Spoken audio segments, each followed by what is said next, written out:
dream I know, deep up my feelings for you. Watch. The headlines. A visit of German Chancellor Olaf Scholz to Nigeria has opened a new window of opportunities for the nation to position itself in the global energy supply market. But before we proceed with this news, welcome to Reality Letter Gist, your home of news and politics. Thank you all so much for joining us on today's news.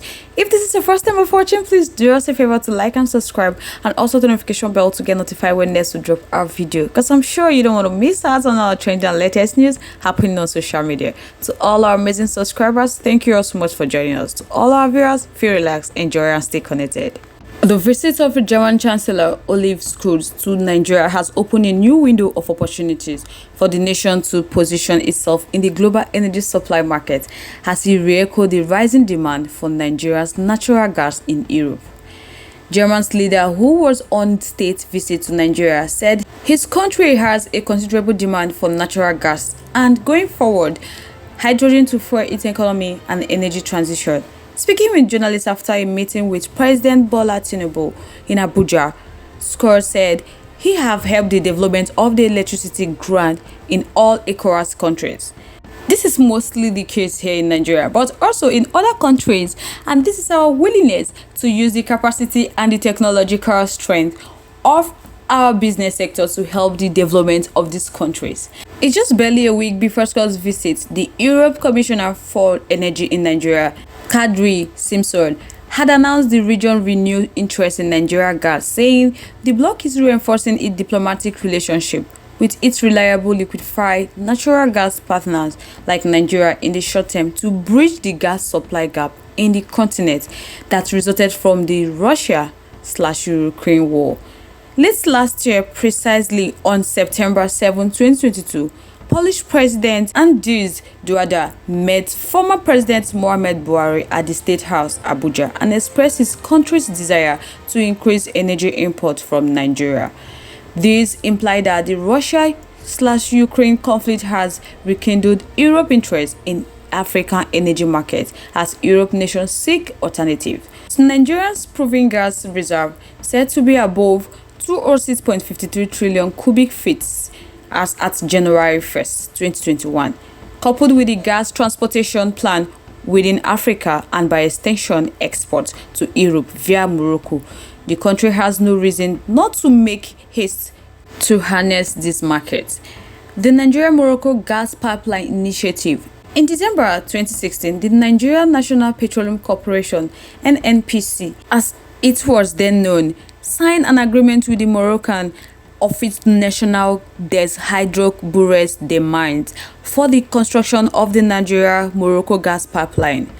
The project is estimated to cost $25 billion and is planned to be completed in stages over 25 years. Starting from Nigeria, the 5,660-kilometer long Nigeria-Morocco gas pipeline will pass through Benin, Togo, Ghana, Cote d'Ivoire, Libya, Sierra Leone, Guinea-Bissau, Gambia, Senegal, and Mauritania to end at Tangier, a Moroccan port on the Strait of Gibraltar, with a possible extension to Europe through Spain.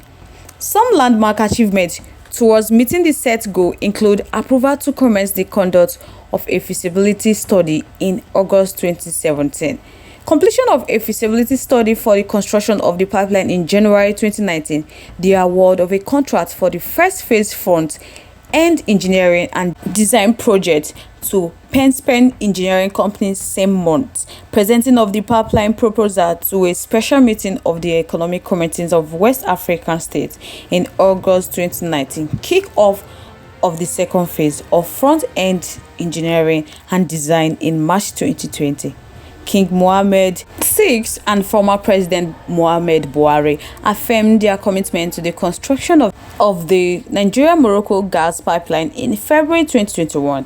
There was also the signing of Memorandum of Understanding between ECOWAS, Nigeria and Morocco in September 2020, and the signing of Memorandum of Understanding between NNPC Limited, Office National des Hydrocarbures des Mines, and energy companies of 4 other ECOWAS countries in June 2023.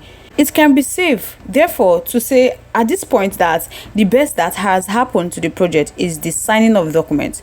Thus, concerned citizens are worried that at the pace the project is being attended to, the European market may have found alternatives to meeting its natural gas need by the time Nigeria is through with the project. Although the initial plan of the project was estimated for 25 years, the current reality in the global energy industry is calling for a change of timeline for it to remain relevant.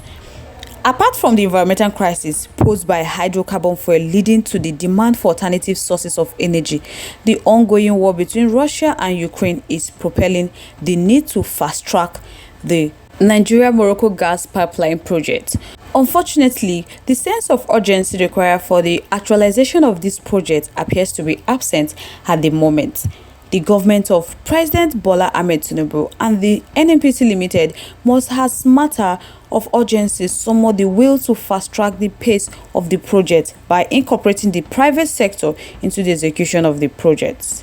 Energy industry experts have argued at several fora that one of the best things that has happened to the Nigeria oil and gas industry is the Nigeria Oil and Gas Industry Content Development Act 2010.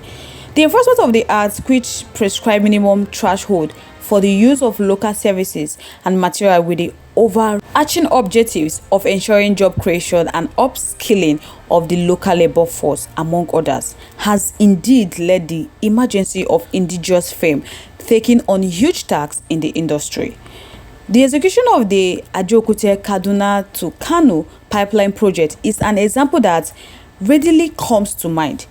The fact that the 614-kilometer gas pipeline is being executed by the indigenous firm is a good testimony to what they can offer. This is why the recent show of interest by the chairman and group chief executive officer of Oil Serve Group, Emeka Okosa, in the Nigeria-Morocco gas pipeline is a welcome development and one that should be taken seriously by the government and the NNPCL. Oil Serve Group is an indigenous oil and gas engineering, procurement, construction, installation, and commissioning pipeline and facilities company and one of the contracting firms handling the Abeokuta-Kaduna-Kano pipeline project. Founded in 1992, the company has, through reliance on innovation, become a globally competitive integrated energy firm with a history of completing turnkey projects in Nigeria and across Africa. The company is known to have executed projects in Uganda, Kenya, and the Republic of Benin. In Nigeria, the company has a rich history of reference performance, which include being the first and only indigenous company to fabricate, install, and commission the largest oil manifold station. Therefore, the recent expression of readiness to participate in the construction of the $25 billion Nigeria-Morocco gas pipeline project and other emerging gas pipeline projects by the chairman of Oil Serve Group, Okosa, should be seen as welcome developments. Okosa expresses displeasure of the unavailability of pipeline to distribute gas for both local consumption and international sales and delivery, stressing that the country is economically backward for that today. The project that is hot now and is on board in time of process is the Nigeria-Morocco, which will run offshore West Africa to North Africa. It will go all the way from the Niger Delta to offshore Lagos. And these are the key pipelines that are coming, and they are very aware of the opportunity and they have been part of it. So guys, let's know your thoughts, your contributions here in the comment section. We'd love to hear from you.